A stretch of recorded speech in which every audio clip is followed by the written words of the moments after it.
इब्ने आदम scene 12। किरदार Jabbar professor.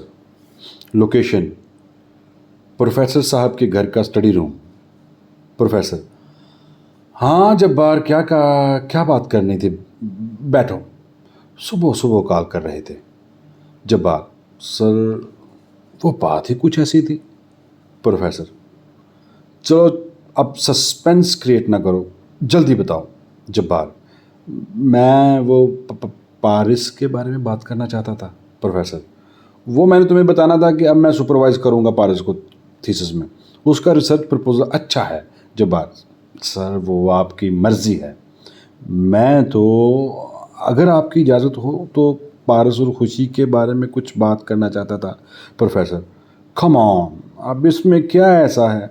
खुशी मेरी बेटी है, मुझसे बेहतर कौन जान सकता है कि वो पारस को पसंद करती है, और इसमें मुझे कोई मसला नहीं। जब्बार: चलें सर, अगर आपको कोई मसला नहीं तो मैं कौन होता हूँ? ठीक, आप मुझे इजाज़त दे दें, फिर मैं चलता हूँ। प्रोफेसर: अब बात में इतना तजस्सुस पैदा करके जा रहे हो, बताओ क्या बात है? जब्बार: सर ये आपकी फरादिली है, मगर सर वो पब्लिक में कुछ ज़्यादा ही क्लोज होते हैं। कल मैंने देखा वो एक काफ़ी शॉप पर हाथों में हाथ डाले बैठे थे। प्रोफेसर: जब्बार क्या बकवास कर रहे हो? जब्बार: सर बात और है, कल मेरी मुलाकात एक दोस्त से हुई जो BZU से पढ़ा हुआ था। वो पारस को जानता था। प्रोफेसर: तो? जब्बार: सर उसने बताया पारस पारस शाह नहीं बल्कि पारस मसीह है। वो एक ईसाई है और यहाँ वो मुसलमान बना हुआ है। प्रोफेसर: व्हाट नॉनसेंस, तुम अब पारस की जान छोड़ दो। वो काबल बच्चा है, उसे क्या ज़रूरत झूठ बोलने की? जब्बार: सर ये उसका एडमिशन फॉर्म है जिसमें उसने अपना मज़हब मसीह बताया हुआ है। BZU के रिकॉर्ड में भी ऐसा ही लिखा हुआ है, बल्कि बाज़ जगहों से तो पता चला है कि वो खुद को कृष्ण भी बतलाता था, और डेविड भी, और पता नहीं क्या क्या। प्रोफेसर: ओह माय गॉड, इतना बड़ा धोखा! आखिर क्यों जब्बार? जब्बार: सर वो एक फ्रॉड है। उसने अपनी शनाख्त छुपाई क्योंकि वो आपसे और खुशी से फ़ायदा लेना चाहता है। सर अगर ईसाई भी किसी तगड़े ख़ानदान से होता तो समझ में आता। एक चूड़े का बेटा है सर, एक चूड़े का, ज़रा सोचें। प्रोफेसर प्रोफेसर प्रोफेसर साहब खुशी को कॉल करते हैं। खुशी, वेयर आर यू? खुशी: मैं यूनिवर्सिटी कैंटीन पर पारस के साथ। Professor: okay, I am coming. चलो चलो जब्बार, लेकिन एक बात याद रखना, अगर तुम गलत हुए तो तुम याद रखोगे मुझे सारी उम्र। तुम्हारा यूनिवर्सिटी में मुस्तकबिल तारीख हो जाएगा। जब्बार: सर मेरी जान भी हाजिर है। जब्बार अपने मोबाइल से तलबा तंजीम के सदर को मैसेज करता है कि कैंटीन पर पहुंचो। ऐसे महसूस हो रहा था कि जैसे तंजीम के सदर को जब्बार ने पहले ही सब कुछ बता दिया हुआ था। इब्ने आदम सीन 13। किरदार खुशबख्त पारस, प्रोफेसर जब्बार, तंजीमी लड़के, guards. Location university canteen. Professor: कौन हो तुम? पारस: सर मैं कुछ समझा नहीं। प्रोफेसर: पारस शाह या पारस मसीह? पारस: सर आप मेरी बात सुने, बैठे बैठे बैठे प्लीज़। प्रोफेसर: मुझे जवाब चाहिए, जल्दी अपनी ज़ुबान खोलो, नहीं तो बहुत बुरा होगा। जब्बार: अब तुम्हें सांप क्यों सूंघ गया? खुशी: पारस ये सब क्या है? ये सवाल ही क्यों उठाया जा रहा है और तुम कुछ बोलते क्यों नहीं? पारस को अपने गांव का वो आवारा कुत्ता नज़र आ रहा था जिसको शरपसंद लड़कों ने बांध रखा था और उस पर घर में पले हुए लड़ाके कुत्ते छोड़ दिए थे। उसके चीखने चिल्लाने की आवाज़ें पारस को सुनाई दे रही थीं। पारस: खुशी मैं तुम्हें बतलाने ही वाला था। खुशी: क्या बतलाने वाले थे? पारस: यही कि सच, ये सब सच है। खुशी: क्या सच है? पारस: मैं मुसलमान नहीं बल्कि एक गरीब ईसाई का बेटा हूँ, पारस मसीह हूँ। खुशी पारस के गिरेबान को पकड़कर: झूठे मक्कार, तुम मुझसे शुरू से ही झूठ बोल रहे हो। मैं तुम्हारी शक्ल भी नहीं देखना चाहती। तंजीमी लड़के, झूठे मुसलमान, असली चूड़े, मुसलमानों को धोखा देते हो। चूड़ा चूड़ा किनारे लगाने शुरू कर देते हैं। पारस, मेरे माँ बाप का मज़हब क्या था, इसमें मेरा क्या कसूर है? मैं एक इंसान हूँ और खुशी से प्यार करता हूँ। अब मुझे एक इंसान के तौर पर देखें। प्रोफेसर, तुमने हम सबको धोखा दिया हुआ है और ये माफ़ी के काबिल नहीं। जब्बार, देखते क्या हो, मारो इस धोखेबाज चूड़े को। चूड़ा चूड़ा। तंजीमी लड़के पारस पर हमला कर देते हैं। वो चिल्लाता है। गार्ड, यूनिवर्सिटी के गार्ड पारस को बचाने की कोशिश करते हैं और पुलिस को कॉल करते हैं। पारस जोर जोर से चलाता रहा। खुशी, प्रोफेसर साहब मेरी बात सुने, मैं इंसान हूँ, मैं इंसान हूँ, मेरी बात सुनो, मेरी बात सुनो। इब्ने आदम सीन 14। किरदार पारस, खुशबख्त, डॉक्टर, प्रोफेसर, जब्बार।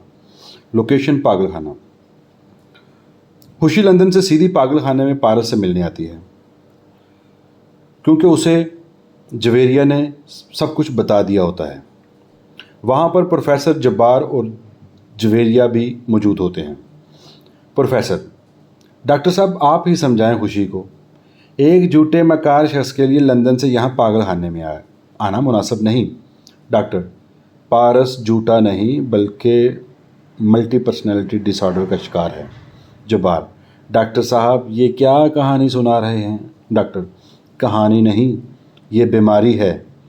इंसान के दिमाग में मुख्तलिफ शख्सियत जन्म लेती हैं और वो उस इंसान से बिल्कुल मुख्तलिफ होती हैं। प्रोफेसर, ये कैसे मुमकिन है? डॉक्टर, पुराने ज़माने में लोग इस बीमारी को जिन्नों, चुड़ैलों और परियों की कारस्तानी कहते थे। असल में ये बीमारी बचपन के ट्रामा से जन्म लेती है। बचपन में हुए जुल्म सितम वो जिस्मानी भी हो सकते हैं और दिमागी भी, वो वजह बनते हैं। प्रोफेसर, पारस बता तो सकता था ना मुझे। डॉक्टर, ऐसे लोगों का ट्रस्ट जीतना पड़ता है, फिर वो खुलकर बात करते हैं। जब्बार, डॉक्टर साहब आप भी गलती कर रहे हैं, ये बहुत चालाक है। अगर कोई ऐसी बीमारी है ना तो ये उसका भी ढोंग रचा रहा है। डॉक्टर, मैं ये सच मान लेता अगर मुझे पारस की डायरी ना मिलती। जब्बार, अब ये डायरी कहाँ से आ गई और इस डायरी में क्या लिखा है? डॉक्टर, उस डायरी में बहुत कुछ लिखा है। बचपन में गांव के चौधरी के लड़के ओबाश बच्चों को साथ मिलाकर चूड़ा चूड़ा कहते थे और फिर बड़े शहर की यूनिवर्सिटी में पढ़े लिखे तालिब इल्म और असातिज़ा तंजीमी लड़कों को साथ मिलाकर चूड़ा चूड़ा पुकारते हैं और मारते हैं। वो चीखता है कि मेरी बात सुनो, मैं इंसान हूँ, मैं इंसान हूँ। ना वो जाहल बच्चे सुनते और ना पढ़े लिखे जाहल। जब्बार, उनकी कोई ज़ाती लड़ाई ना थी। एक ईसाई मुसलमान बनकर हमारे प्रोफेसर साहब की बेटी को वरगला रहा था। डॉक्टर, मोहब्बत इंसान को इंसान से होती है। वो इंसान मुसलमान है, हिंदू है, सिख है, कुछ भी है, इससे फ़र्क नहीं पड़ता। जब्बार, मज़हब बहुत हसास मामला है डॉक्टर साहब, आप भी थोड़ा एहतियात करें।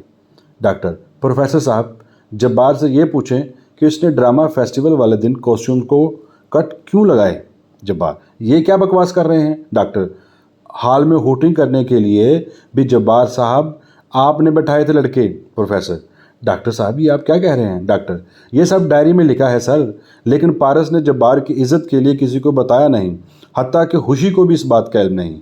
हाँ, उसके अलावा काकी और नायब कासद को ये सब मालूम है। खुशी, जब्बार, शर्म तुमको मगर नहीं आती? पहले दिन से लेकर तुमने किसी न किसी तरीके से पारस को जलील करने की कोशिश की, अभी भी तुम्हारा दिल नहीं भरा। प्रोफेसर, जब्बार, मेरी नज़रों से ओझल हो जाओ। जब्बार, सर मैंने जो कुछ भी किया खुशी की मोहब्बत में किया और मोहब्बत और जंग में सब जायज़ है। प्रोफेसर, मेरी और तुम्हारी जंग है अब। जो मुझे जायज़ लगेगा वो करूँगा। खुशी, डॉक्टर साहब पारस किधर है? डॉक्टर, मैं पारस को बुलवाता हूँ। पारस को लेकर वार्ड बॉय आता है। डॉक्टर, पारस देखो आज कौन कौन मिलने आया है तुम्हें। प्रोफेसर साहब, खुशी, जवेरिया। प्रोफेसर, पारस मुझे माफ़ कर दो यार, मुझसे बहुत बड़ी गलती हो गई थी। पारस, नहीं सर, आपकी जगह मैं भी होता तो बिल्कुल ऐसा ही करता, ये आपका बड़ापन है। खुशी, पारस मैं वापस आ गई हूँ, मुझे भी माफ़ कर दो। पारस, गलती मेरी थी, जिससे मोहब्बत करते हैं उससे कुछ छुपाना नहीं चाहिए। प्रोफेसर, डॉक्टर साहब, क्या हम पारस को साथ लेकर जा सकते हैं? डॉक्टर, जी जी जी, बिल्कुल, अगर पारस चाहे तो बस मामूल का चेकअप करवाते जाएं। पारस, प्रोफेसर साहब, मैं नॉर्मल इंसान नहीं, मैं नहीं रह पाऊंगा आपकी दुनिया में। यहाँ मैं खुश हूँ। खुशी, यहाँ इस पागलखाने में तुम कैसे रहोगे? चलो, चलो घर चलो। पारस, यही मेरा घर है। यहाँ कोई मेरा मज़हब नहीं पूछता। जो दिल में है वही ज़ुबान पर होता है। वो दुनिया धोखेबाजों, झूठों और फरेबों से भरी पड़ी है। मैंने उस दुनिया में नहीं जाना। खुशी, मुझे माफ़ कर दो पारिस। अगर तुम जैसे खूबसूरत लोग ऐसे ही दुनिया छोड़ते गए तो दुनिया वाकई रहने के काबिल ना रहेगी। दुनिया में रहकर ही दुनिया को ठीक किया जा सकता है। पारस, तुम्हारी ऐसी ही बातों ने मुझे दीवाना बनाया था, लेकिन जब मुझे तुम्हारी अशद ज़रूरत थी मैं बुलाता रहा तुम्हें, लेकिन तुम नहीं आई। लेकिन तुम नहीं आई। डॉक्टर साहब, मुझे वापस नहीं जाना। मुझे नहीं जाना वापस। चल बुल्लिया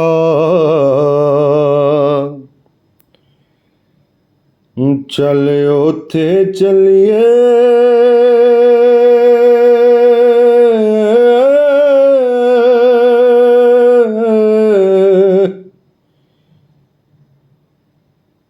ते जिथे सारे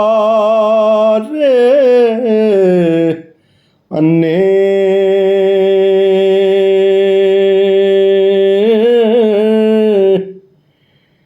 ना कोई साडी जात पछाणे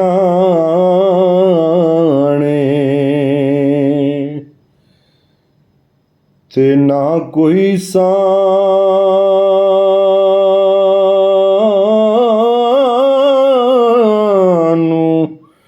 मन्ने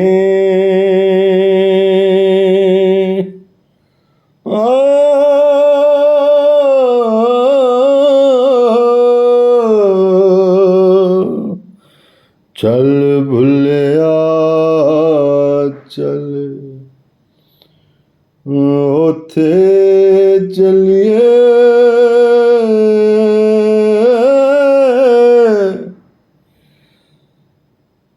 ते जिथे सारे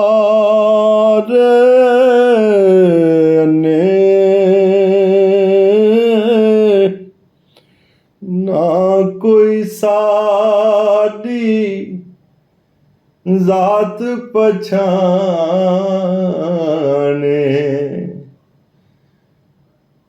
ते ना कोई सा